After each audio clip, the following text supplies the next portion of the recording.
for them being your friend. Like now, like you guys could try and get me now. Well, Rossi, you will join Triple M on Sundays this year as the special comments man with Mark Howard, Nathan Brown calling alongside Wayne Carey. So it'll be interesting to see the dynamic. The goat. You got to know your spot there with with the duck there, and Jay Clark, Ash Stewart, and Mickey Roberts. So it's a great team on Sundays. You are, Rossi, one of the smartest footy brains that we have come across. Can you give us a little bit of an early snapshot into 2020, who you sort of think are the teams from your experience to beat this year? Who could be the big team that can jump like the Brisbane Lions did last year?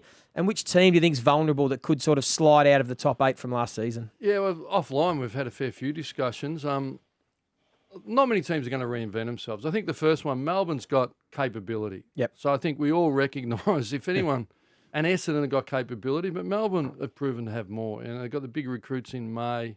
You know, they got Ed Langdon on the wing who really helped their outside run, and then Tomlinson from GWS. Yeah. So they've added run. They're a great contest team.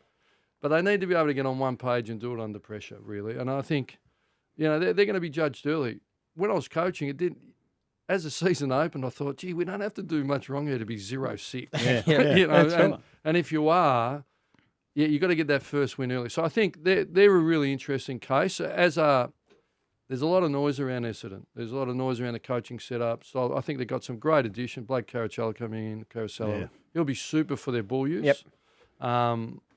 And that transitional coaching handover. And, you know, I ran into Luke Ball and he said, we're actually quite healthy. There's a lot of noise. So, again, they'll be looking to start well. I think there's only about 2 spots in the 8. Yep. I think the others, Richmond should be favourites. They're a great team.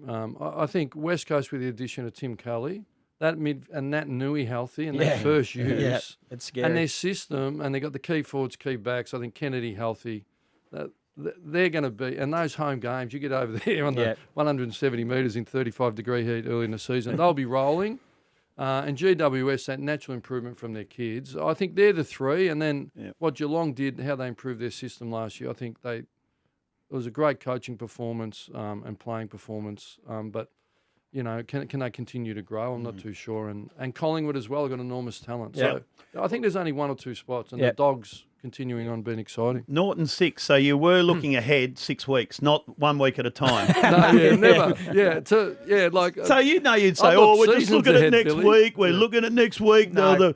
But really, you'd look at 6 or 7 weeks ahead. No, but that would help me take care of the present because I'd look at what was coming. And honestly, you never see an easy game. No, we had a brilliant win round 1, and then you're flying 5 or 6 hours up to play the Gold Coast in hot, humid conditions and distracted on the Gold Coast, and you think this is going to be tough. You know, there's only so much. Me, Jupiter's Casino.